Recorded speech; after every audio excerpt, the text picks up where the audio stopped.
me dit-on. Et on va passer à la suite. Donc la suite, en fait, c'est une vidéo. Enfin, c'est un enregistrement donc, qui nous est envoyé par Don Fader, donc qui nous amène vers la fin du XVIIe siècle maintenant, avec la question de la musique italienne et donc des influences italiennes. Donc après, je dirais, une nouvelle redécouverte de la musique italienne après l'introduction donc de l'opéra italien lors du mariage de Louis XIV de Francesco Cavalli. Et donc alors que Mersenne et Trichet sont encore dans le monde de la polyphonie et de l'ancienne pratique, c'est la seconde pratique qui va être évoquée ici. Donc il nous est présenté par Don Fader, donc musicologue, lui-même musicien, flûtiste, 17e, professeur à l'université d'Alabama.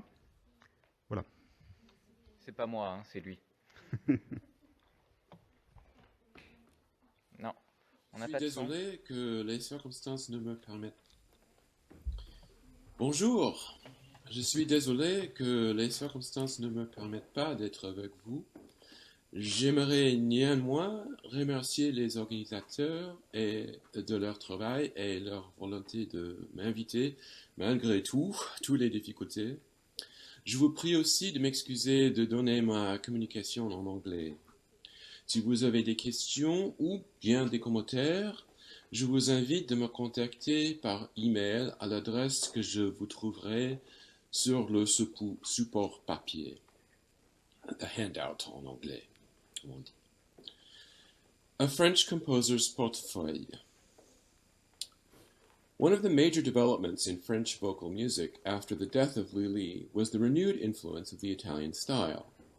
The 1690s saw a resurgence of the publication and performance of Italian vocal repertoire in Paris, particularly da capo arias by composers such as Scarlatti and Bononcini, and this fascination for the latest Italian music led to the development of a new French genre, the cantate, in the first years of the 18th century. At the same time, we know little about how composers themselves acquired the repertoire that served as their models. While a few, such as Nicolas Bernier, made trips to Italy, we have little evidence about the repertoire they collected and how they transmitted it. One musician who traveled to Italy and even collaborated in the production of Italian operas was Michel Pignolet de Montéclair. Montéclair has received little scholarly attention despite having influenced French musical life, not only as a composer, pedagogue, and string player, but also through his involvement in the business of music printing via his nephew, François Boivin. What little is known about Montéclair's Italian trip came from the announcement on the title page of his Nouvelle méthode pour apprendre la musique that he was ci-devant maître de la musique de Monseigneur le Prince de Vaudémont en Italie. A comprehensive study of the papers generated during Vaudemont's period as governor of Milan from 1698 to 1706, housed at the Bibliothèque nationale, provide both critical information about Montéclair's trip and also keys to an understanding of the Italian music he collected. Briefly, pay records from Vaudemont's papers demonstrate that Montéclair was hired as the director of a French violin band that served the prince from February 1699 to December of 1700, as this payslip with the signatures of Montéclair and two of his colleagues indicates. Furthermore, we know that Montéclair composed music for a troupe of French dancers assembled by Vaudémont in at least one opera, Ascanio, performed during the Carnival of 1702. Thus, Montéclair seems to have continued to serve Vaudémont as composer of operatic dance music even after his return to France around the beginning of 1701. We know that Montéclair collected pieces in Italy and intended to publish some of them because he indicated such in his 1709 Privilège. He's talking about pièces de musique tant vocale qu'instrumentale qu'il a recueillies en Italie.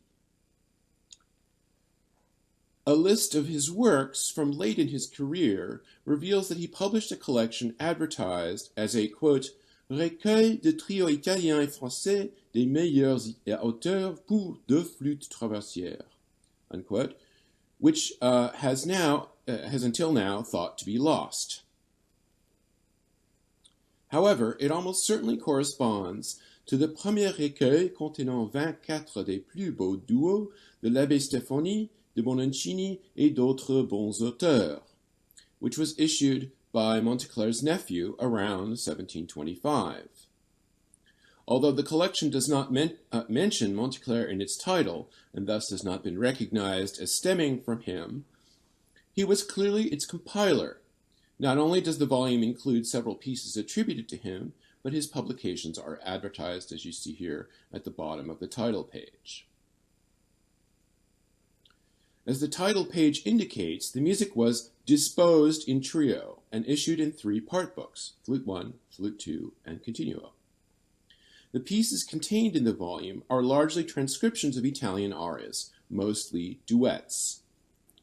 The collection was probably modeled on similar volumes by Jacques Martin Orteter, who had already issued several volumes of sonatas like this one. This collection was printed by Boivin, who undoubtedly gave his uncle the idea of employing music from his own collection for the same purpose. Thus, although Montéclair had intended to publish pieces from his collection in 1709, he waited quite some time to publish these pieces, and then did so as transcriptions, presumably because of concerns about commercial viability. These concerns explain the variety of the collection's contents and its aim at a broad audience of amateur flute players. Although the pieces in the volume are transcriptions, they can give us an idea of the breadth of the collection Montéclair brought back with him, and in some cases they allow the restoration of the originals. The volume contains 24 pieces, carefully arranged to fit on corresponding pages of the 3 17-page part books. Most of the pieces in the volume are identified by text in Chipet, and either an attribution to a composer or a location of their performance, which allows their sources to be identified. The first piece in the volume, for example, is attributed to Steffani, while the third indicates simply de Mantoux senza speme. Comparisons with libretti reveal that Senza Speme was an aria from Bononcini's I Trionfi di Camilla, performed in Mantua in 1698. Similar comparisons allow the identification of the other items. The volume's contents have a wide variety of origins, indicating the breadth of Montéclair's collection by 1725. It includes 2 arias that had circulated widely in France, Luigi Rossi's Due labbra di rose and Stuck's Non sempre guerriero. The collection also contains pieces by Montéclair himself, including transcriptions of 2 arias from his first book of cantate, and 4 heretofore unknown instrumental movements, which presumably together form a trio sonata in D major. The collection also contains numerous pieces by Steffani and Bononcini, as promised in the volume's title. The presence of pieces by these 2 composers is not surprising because their music was well known in Paris. In the case of Bononcini's duets, Montéclair would have had easy access to them as they were published in his Duetti da Camera in 1691.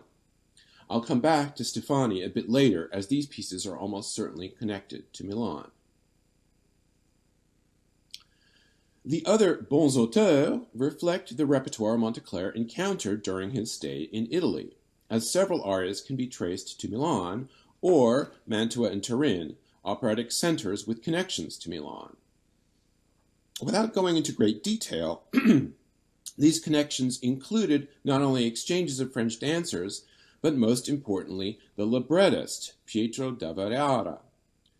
As this table shows, da Verara began his career as librettist in Turin, composing works with scene complexes that interleaved Italian vocal music and French dances.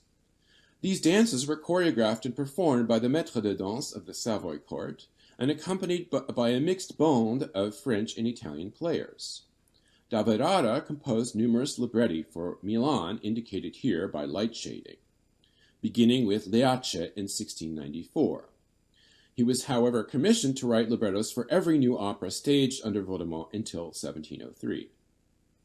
I don't have time to go into detail here, but it is clear that Vaudémont modeled his operatic productions on the crew in Turin. And this is where your handout might be helpful. He employed Davarara along with a French-trained choreographer, Alexandre Filbois, and Montéclair, who composed the dance music. Vaudémont also drew on nearby court operas for performers, most notably the dancer Niccolo Lévesque, who served the Duke of Mantua and made frequent appearances at the Milan Opera.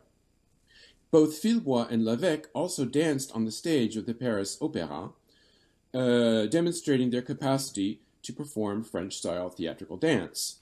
But that is a story for another day. The interconnections between the opera performances and producers at Turin, Mantua, and Milan help explain the presence of arias by little-known composers in Montéclair's premier recueil. The arias with the most obvious connections to Milan are those attributed to Paolo Magni, with whom Montéclair would certainly have been personally familiar. In fact, they refer to him by name, while the others are referenced only by location.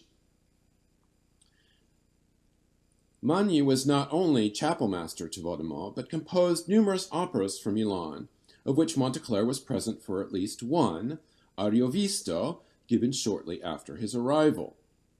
Magni also directed an ensemble of strings and oboes, for which, as this plaintive request for payment from Vaudémont indicates, he composed pieces presumably in French style, dances, overtures, and chamber music, académie.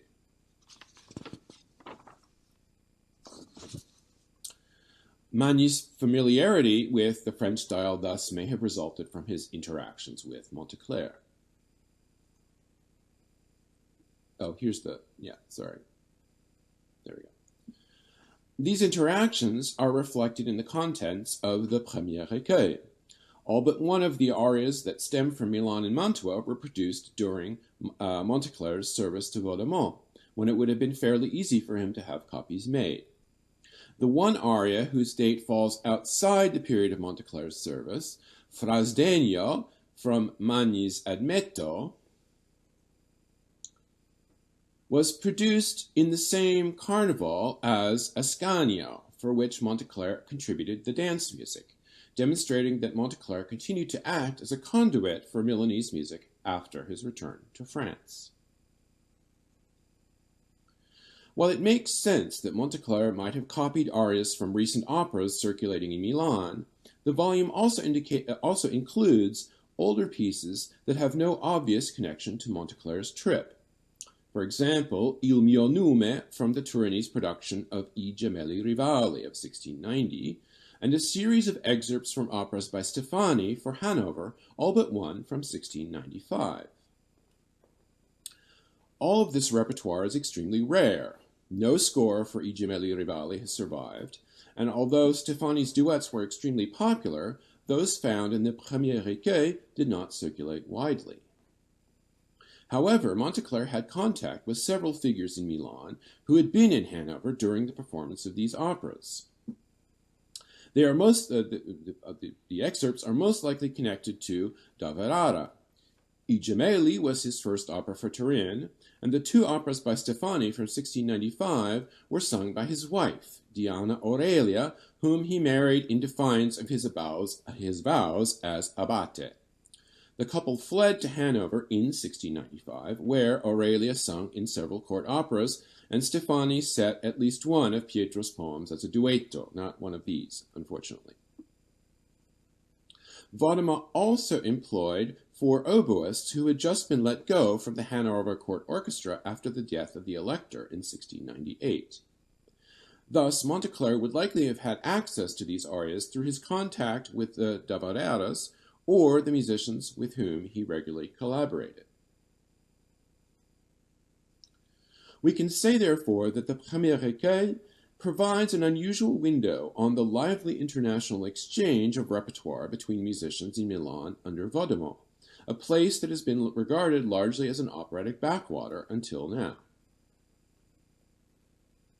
To give you a brief idea of its stylistic breadth, I will give you two examples.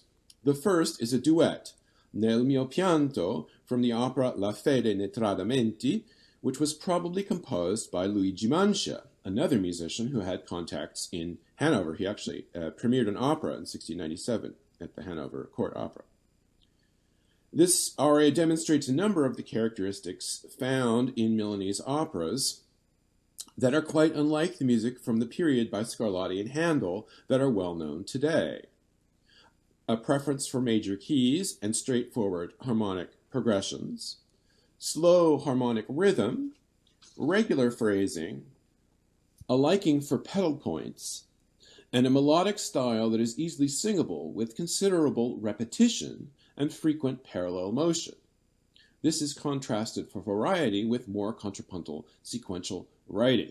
I'll play this. I will apologize for the performance, which is, of course, this piece has never been performed. So here it will be the l'orchestre de l'ordinateur that does the performance, which is, of course, not going to be very stylish, but there we are. Here it is.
A rather different example is the aria Fra sdegno ed amore from Mani's Admetto. In the opera, it is sung by a perplexed and distraught character who reacts to a false rumor that his lover, whom he believes to be unfaithful, has died. And he says, "Between disdain and love, my heart vacillates, always perplexed. I decide and feel sorry. In the same moment, I am no longer the same." The contradictory emotions of the character are expressed by the difference in character between the lyrical vocal part and its busy arpeggiated instrumental accompaniment.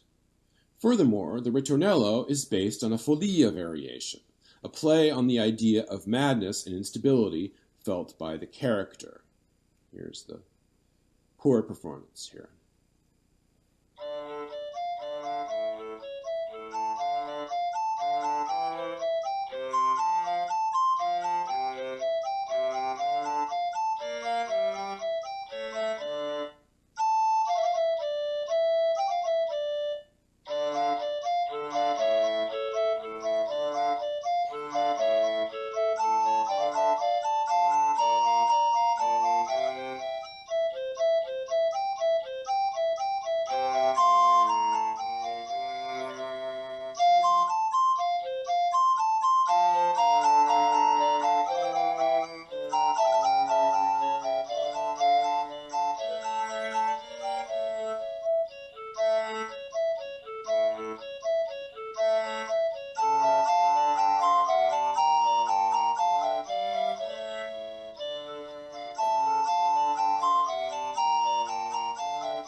While most of the arias in the Premier Recueil are duets, Montéclair chose this aria for soprano and obbligato instrument probably because of its intriguing combination of genres.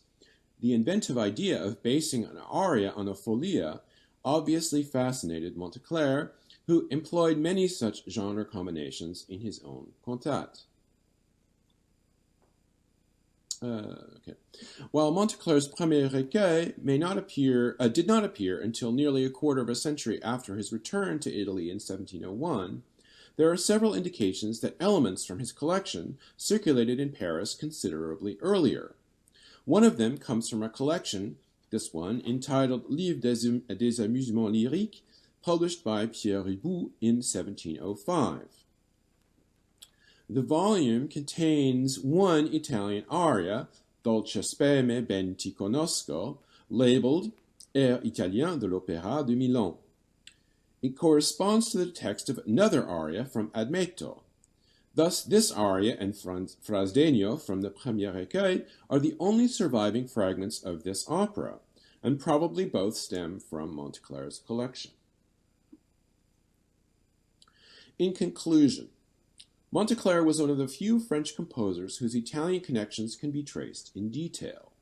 He not only collected music during his stay, but maintained contacts with his former collaborators, acting as a conduit for the transmission of new works to France after his return.